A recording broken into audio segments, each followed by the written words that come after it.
নমস্কার। আজকে আমরা আলোচনা করব বিবেকানন্দের জন্মছক, যে কোন যোগ থাকার জন্য উনি ব্রহ্মচর্য পালন করেছিলেন, বা ছকের মধ্যে কোন কোন শুভ গ্রহের জন্য তিনি যথেষ্ট খ্যাতি লাভ করেছিলেন বা শিকাগো বক্তৃতায় যথেষ্ট সম্মানও পেয়েছিলেন বিশ্বজুড়ে। দেখুন, স্বামী বিবেকানন্দের জন্ম ডেট অফ বার্থ হচ্ছে 12/1/1863 সাল। জন্ম সময় 6:49 কলকাতা। তো এখানে মোবাইলও দেখাচ্ছে, আমি দেখুন 12/1/1863 6:49 সকালে জন্ম কলকাতাতে। এইখানে রাশি লগ্ন আসছে, দেখুন লগ্ন হচ্ছে মকর, রাশি হচ্ছে কন্যা, নক্ষত্র হচ্ছে হস্তা, আর গণ হচ্ছে দেবগণ। ঠিক আছে, দেখুন ছকের মধ্যে কোন কোন ভালো যোগগুলো ছিল। যে কোনো জন্মছক যখন আমরা বিচার করি তখনই আমরা লগ্ন, চন্দ্র এবং রবি এই তিনটে গ্রহের বলবত্তা বিচার করি। যে কোনো ছক বিচারের সময় লগ্নপতি বলবান আছে কিনা, চন্দ্র বলবান আছে কিনা এবং রবি বলবান আছে কিনা এটা আমরা দেখার চেষ্টা করি। প্রথম হচ্ছে লগ্নপতি শনি। সেই শনি আছে কোথায় না নবম ভাবে অবস্থান করছে এবং আছে কোথায় বুধের ঘরে অর্থাৎ বন্ধুর ঘরে। অর্থাৎ এখানে শনি কিন্তু যথেষ্ট বলবান, যেহেতু নবম ভাবে আছে এবং বুধের ঘরে আছে, সুতরাং এই শনি যথেষ্ট বলবান। এখানে চন্দ্র চন্দ্র হচ্ছে আছে কার নক্ষত্রে, চন্দ্র আছে হস্তা নক্ষত্রে, চন্দ্র আছে হস্তা নক্ষত্রে, হস্তা হচ্ছে চন্দ্রের নক্ষত্র, তাহলে চন্দ্র তার নিজের নক্ষত্রে থাকায় চন্দ্রও কিন্তু এখানে বলবান। আর রবি আছে উত্তরছাড়া নক্ষত্রে অর্থাৎ রবির নক্ষত্রে, তাহলে রবি আছে কোথায় উত্তরছাড়া নক্ষত্রে অর্থাৎ নিজের নক্ষত্রে, রবিও বলবান এবং এটা হচ্ছে অগ্নিরাশির ঘর। অগ্নি, পৃথ্বী, বায়ু, জল, অগ্নি, পৃথ্বী, বায়ু, জল, অগ্নিরাশি, অর্থাৎ অগ্নিরাশিতে রবি, রবি হচ্ছে অগ্নিকারক গ্রহ, তাহলে আছে অগ্নিরাশিতে থাকায় হচ্ছে বলবান। ঘরটা হচ্ছে ধনুরাশি অর্থাৎ বৃহস্পতির ঘর, বন্ধুঘর, সেদিক থেকেও বলবান, প্লাস রবি হচ্ছে আছে উত্তরছাড়া রবির নক্ষত্রে, সেক্ষেত্রেও কিন্তু বলবান। আবার এই রবির ডিগ্রি হচ্ছে এখানে 29.27 ডিগ্রি। আমরা জানি যে কোনো জন্মছকে যে গ্রহটা সব থেকে বেশি ডিগ্রিতে থাকে সেটাকে আমরা বলি আত্মকারক গ্রহ। এখানে দেখুন যতগুলো গ্রহ আছে সবার থেকে বেশি ডিগ্রিতে আছে 29.27 ডিগ্রিতে আছে রবি, তাহলে এখানে রবি হচ্ছে আত্মকারক গ্রহ। আত্মকারক গ্রহ আমরা তাকে বলি যে গ্রহটার ডিগ্রি সব থেকে বেশি থাকে ছকের মধ্যে, সেটা হচ্ছে আত্মকারক গ্রহ। তাহলে এখানে রবি হচ্ছে কিন্তু আত্মকারক গ্রহ, তো এখানে রবিও কিন্তু যথেষ্ট বলবান। এবার দেখুন রবি অবস্থান করছে কোথায়, এটা হচ্ছে মকর লগ্ন, তাহলে মকর লগ্নকে যদি আমরা 1 ধরি তাহলে এটা হচ্ছে দ্বাদশ ভাব, তাহলে মকর লগ্নের দ্বাদশ ভাব হচ্ছে ধনুরাশি, সেইখানে রবি অবস্থান করছে। অর্থাৎ এই রবি কিন্তু আত্মকারক গ্রহ হিসেবে বলবান এবং দ্বাদশ ভাব হচ্ছে মুখ্য ভাব, তাহলে মুখ্যভাবে রবির অবস্থান এবং এই মুখ্যভাবের ঘরটি হলে কিন্তু বৃহস্পতির ঘর, তাহলে এই দ্বাদশ ভাব মুখ্য ভাব, গুরুর ঘর অর্থাৎ বৃহস্পতির ঘর, আত্মকারক গ্রহ রবির অবস্থান, এই কারণগুলো তাকে কিন্তু আধ্যাত্মিক পথে নিয়ে গিয়েছিল। মুখ্যভাবে বৃহস্পতির ঘর, তাহলে সেই দিক থেকে ধর্ম পেয়েছে এবং রবি আত্মকারক গ্রহ, সেখানে দ্বাদশভাবে রবির অবস্থান ধনু রাশিতে তাকে ধর্মের পথে নিয়ে যায়, আধ্যাত্মিক পথে নিয়ে যায়। শুক্র বসে আছে কোথায় শনির ঘরে, যথেষ্ট বলবান হয়ে বসে আছে এবং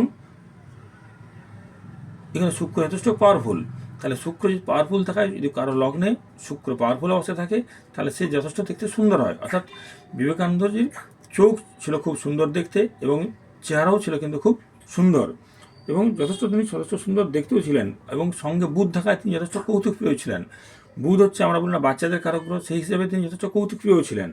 আবার এই বুধ শুক্র যোগ তাকে সাহিত্যিক বা কবিতা রচনায় যথেষ্ট সাহায্য করেছিল এবং তার যে কোনো শিল্পীর প্রতি তার যথেষ্ট অনুরাগও ছিল এবং এই বুধ শুক্র যোগের জন্য তিনি অনেক সাহিত্য রচনা করেছিলেন বা ধর্মগ্রন্থ রচনা তিনি করেছেন। বুধ শুক্র যোগের জন্য তিনি কিন্তু ধর্মগ্রন্থ রচনা করেছিলেন, যেহেতু লগ্নে বুধ শুক্রের যোগ।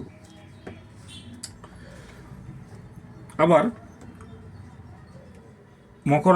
মকর লগ্নের যে কোনো লগ্নের অষ্টম ভাব হচ্ছে তার শত্রু ভাব, তাহলে এখানে মকর লগ্নের ক্ষেত্রে সিংহ রাশি হচ্ছে তার অষ্টম ভাব, তাহলে অষ্টমপতি হচ্ছে এখানে রবি, সেই রবি হচ্ছে শত্রু, তাহলে সেই রবি দ্বাদশভাবে বসে দৃষ্টি দিচ্ছে কোথায় ষষ্ঠভাবে, তাহলে এই রবির দৃষ্টি ষষ্ঠভাবে থাকে, ষষ্ঠভাব থেকে আমরা জ্ঞাতি বিচার করি, তাহলে এখানে তিনি তার পাড়া প্রতিবেশী বা জ্ঞাতির দিক থেকে যথেষ্ট ডিস্টার্বে ছিলেন বা যথেষ্ট ঝামেলা অশান্তির মধ্যে সম্মুখীন তিনি হয়েছিলেন। এখানে চন্দ্র হচ্ছে আমরা যে কোনো লগ্নের যে কোনো ছকেরই চন্দ্র হচ্ছে মাতৃকারক গ্রহ, রবি হচ্ছে পিতার কারক গ্রহ। তাহলে এখানে চন্দ্র হচ্ছে মাতৃকারক গ্রহ 1 নম্বর। সেই চন্দ্র আছে হস্তা নক্ষত্রে, চন্দ্রের নক্ষত্রে। আবার মা বিচার করা হয় লগ্নের চতুর্থ ভাব থেকে। তাহলে চতুর্থ ভাবে মঙ্গল, মেষ রাশি, মঙ্গল অধিপতি, সে নিজের ঘরেই আছে। তাহলে চন্দ্র আছে নিজের নক্ষত্রে, মঙ্গল এবং চতুর্থ ভাব থেকে মা বিচার করা হয়, সেখানে মঙ্গল নিচের ঘরে আছে। তার মায়ের প্রতি তার যথেষ্ট ভালোবাসা বা টান তার যথেষ্টই ছিল, বিবেকানন্দজি যথেষ্ট ছিলই, যেহেতু চন্দ্র এবং মঙ্গল এখানে যথেষ্ট ভালো থাকায়। আবার এখানে শুক্র, শনির ঘরে শুক্র যথেষ্ট বলবান, এবং শনির ক্ষেত্রে বুধের অবস্থান। এই বুধ হচ্ছে কিন্তু নবমপতি। আমরা নবম থেকে কি বিচার করি? ধর্ম। তাহলে নবমপতি বুধ লগ্নে অবস্থান করছে এবং শনির ঘরে এবং যথেষ্ট বলবান অবস্থায় কিন্তু আছে। এই সুন্দর গ্রহ কম্বিনেশনের জন্য এবং দ্বাদশপতি বৃহস্পতি সে বসেছে কোথায়? কর্মস্থান, দশম স্থান। দশম থেকে আমরা কর্ম বিচার করি, সেই দশম স্থানে বসেছে দ্বাদশপতি বৃহস্পতি, যে মোক্ষের কারক গ্রহ, সে কিন্তু দশম স্থানে বসেছে। বসে কি করেছে? তাকে তার মধ্যে ব্রহ্মচর্যের তার মধ্যে উদ্ভব হয়েছে কিন্তু এই বৃহস্পতির কারণেই। আবার এই জন্মছটা আমরা যদি দেখি, তাহলে আমরা এখান থেকে চর রাশি বিচার করি। তাহলে চর স্থির দ্বৈতক, চর স্থির দ্বৈতক, এটা একটা চর রাশি, স্থির দ্বৈতক, আবার এটা একটা চর রাশি। তাহলে এখানে আমরা পেলাম চর রাশিতে দেখুন 3টে শুভগ্রহ অবস্থান করছে। বৃহস্পতি শুভগ্রহ চর রাশিতে অবস্থান করছে এবং বুধ শুক্র চর রাশিতে অবস্থান করছে। আবার আমরা দেখি চন্দ্রকে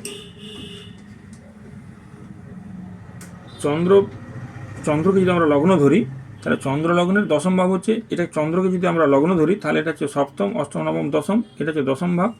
চন্দ্রকে যদি আমরা লগ্ন ধরি, তাহলে এইটা হচ্ছে দশম ভাব। এইখানে কিন্তু এই দেখুন রবির সপ্তম দৃষ্টি এখানে আছে, আর শনির কিন্তু সপ্তম, অষ্টম, নবম, দশম দৃষ্টি আছে। ভালো করে বুঝুন। দেখুন চন্দ্রকে যদি আমরা লগ্ন ধরি, তার দশম ভাব হচ্ছে এটা, এখানে রবির সপ্তম দৃষ্টি আছে এবং শনির এখান থেকে দশম দৃষ্টি আছে এই ঘরে। তাহলে যেটা কি তার মধ্যে কী করেছিল?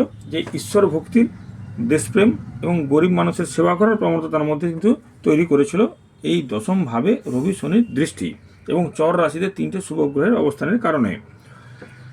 তো চন্দ্র শনিযুক্ত হয়, আমরা জানি যে এটা কোনো মানসিক হতাশা, টেনশন, দ্বিধাগ্রস্ত, কোনটা করব কোনটা করবো না, এটা কিন্তু তার জীবন ছকের মধ্যে কিন্তু ছিল। দ্বিধাগ্রস্ত করে তুলেছিল শনি চন্দ্রের বীজযোগ। আবার এই শনির সাড়ে সাথী চলাকালীনই তিনি শিকাগো সম্মেলনে যোগ দিয়েছিলেন এবং তিনি বিশ্ববিখ্যাতও হয়েছিলেন এই শনির সাড়ে সাথী চলাকালীনই। কিন্তু তার যে ত্যাগ, সেই ত্যাগটাই তার শনির যথেষ্ট অনুকূল পরিবেশ তৈরি করে দিয়েছিল। তার সাড়ে সাথে কোনো প্রভাব সেই কারণেই কিন্তু তার পড়েনি, তার ত্যাগের কারণেই। বস্তু তার ধর্ম বলে ছিল তার কিন্তু দৈব বল, যে ধর্মটা ছিল কিন্তু তার মানব ধর্ম, এবং তার ত্যাগই শনিদেবের কাছে তাকে প্রিয় পাত্র করে তুলেছিল। এবং এই ষষ্ঠভাবে শনির দৃষ্টি, এই শনির দৃষ্টি কিন্তু তাকে শত্রু বিজয়ী কিন্তু করে তুলেছিল। 4 জুলাই 1902 খ্রিস্টাব্দে তিনি কিন্তু দেহত্যাগ করেন, 4 জুলাই 1902। তো এই সময়টা আমরা কীভাবে বিচার করব? দেখুন মারকপতির দশা অন্তর্দশা ছাড়া কিন্তু চট করে মৃত্যু আসে না। তাহলে মারকপতির দশা কীভাবে আমরা দেখব? যদি চন্দ্রকে আমরা লগ্ন ধরি, তাহলে চন্দ্র লগ্নের সপ্তমপতি হচ্ছে বৃহস্পতি, চন্দ্র লগ্ন তার সপ্তমপতি হচ্ছে বৃহস্পতি। তাহলে বৃহস্পতি দশা, আবার সেই বৃহস্পতি চন্দ্রের সপ্তমে অর্থাৎ মারক স্থানে বসে আছে, আর চন্দ্রের দ্বিতীয় পতি হচ্ছে কিন্তু এখানে শুক্র, এটা তুলা রাশির ঘর। তাহলে এখানে পেলাম আমরা শুক্র, উনি কিন্তু যেটা মারা গেছিলেন সেটা কিন্তু এই বৃহস্পতির দশা অন্তর্দশা এবং শুক্রের দশা অন্তর্দশায়, বৃহস্পতির দশা শুক্রের অন্তর্দশায় কিন্তু তিনি মারা গিয়েছিলেন। তাহলে কীভাবে বিচার করব? এখানে চন্দ্রের সপ্তম ভাব হচ্ছে বৃহস্পতি, মীন রাশি। তাহলে বৃহস্পতি এবং সেই বৃহস্পতি দ্বিতীয় বসে আরও মারক হয়েছে, দ্বিতীয়পতি সপ্তমপতি মারক, আর সঙ্গে শুক্র হচ্ছে দ্বিতীয়পতি। তাহলে এই দশান্তদশায় কিন্তু তিনি দেহত্যাগ করেছিলেন এবং এই অষ্টম ভাবটা কোনোরকমভাবে পীড়িত না থাকার কারণে তিনি সমাধিস্থ অবস্থায় দেহত্যাগ করেছিলেন। এইভাবে আমরা মোটামুটি বুঝতে পারবো যে এই জন্মছকটা থেকে যে স্বামীজির জন্মছকে কোন কোন গ্রহ পাওয়ারফুল ছিল এবং কোন যোগের কারণে তিনি বিখ্যাত হয়েছিলেন। নমস্কার।